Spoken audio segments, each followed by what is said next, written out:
This is the how and why of modern propaganda. It's an overview of the objectives behind corporate deceit and a who's who of the people who create it.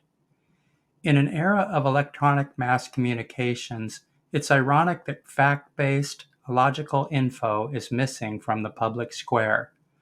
But that's the rule across the media, government, and university.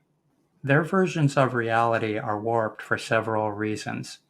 First, corporations have had a hammerlock on our institutions from day one. Journalists are bought and paid for by large financial interests. Government is controlled with campaign contributions and media coverage, and professors are managed with grants, endowments, and college administrators. And corporate groups have a larger agenda than just selling products.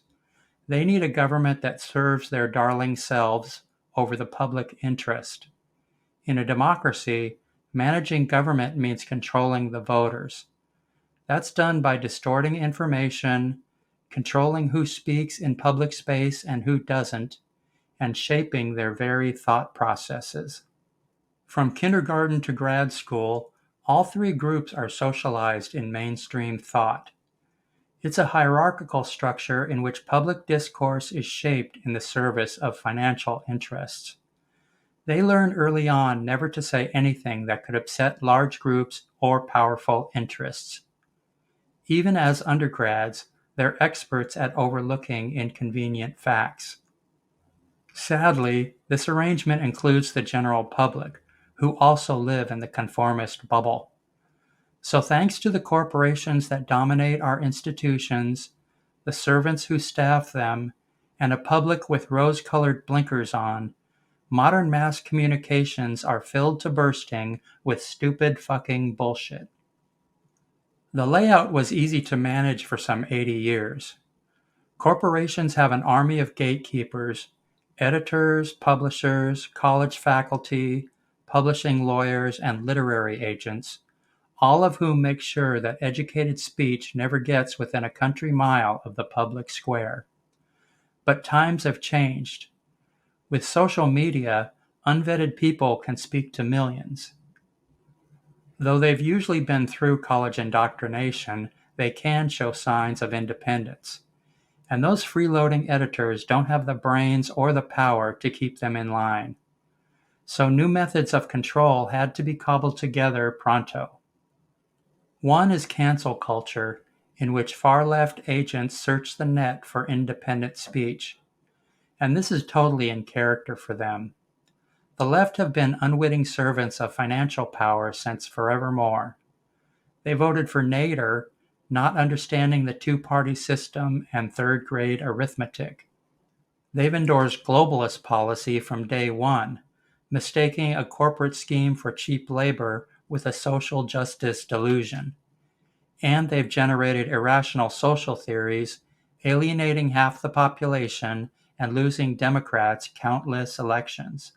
In cancel culture, when crime-think is detected, left-wingers mark the culprit with a few well-chosen labels. We don't need to repeat them here. As a rule, the left don't do logical argument, and name-calling is their drug of choice. Normally, that would be laughed off the stage. Now it's backed up with the mailed fist of financial power. Corporate managers ban the offender from social media, fire him, and wreck his career. Needless to say, this is a more brutal system than the old-school gatekeepers, but it'll have to do until something more genteel can be invented. It's amped up with algorithms that censor unauthorized content, and it's complemented with terms of service contracts that can silence anyone for any reason or for no reason at all. The framework is upsetting to liberals and conservatives alike, who spend many happy hours pointing out its logical inconsistencies. But again, college grads are taught to overlook unpleasant facts, and there are several here that need to be ignored. First, cancel culture was not created by left-wing activists. They just work in the trenches. The operation is produced and directed by global finance.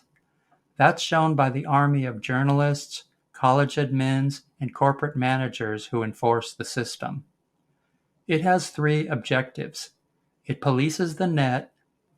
It attacks liberals because we're the most serious challenge to financial elites. In this new schema, the treacherous left are happy to actually destroy their friends and allies for political gain. It makes the skin crawl.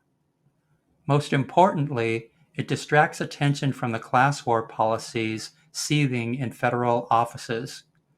This is a huge service the left are providing to their bosses, yet they're in for a rude awakening. Once the jig is up and they're no longer of use, they'll be tossed aside like an old shoe. This is another form of the cultural sabotage placed in the universities in the 1980s. But the ideology has grown in scope and power in recent years. Over the last 40 years, liberals have been willing participants, bystanders clutching the pearls, or bystanders who could care less.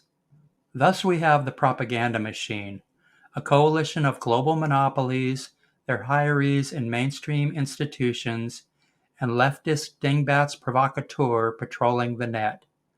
Since they like name-calling so much, we can also label them as unpaid dupes and lying corporate stooges. Try saying dingbats provocateur and lying corporate stooges 3 times fast. The system is backed up by mass communications technology, monopoly control of our institutions, and a large supply of deceptive methods in the media and university.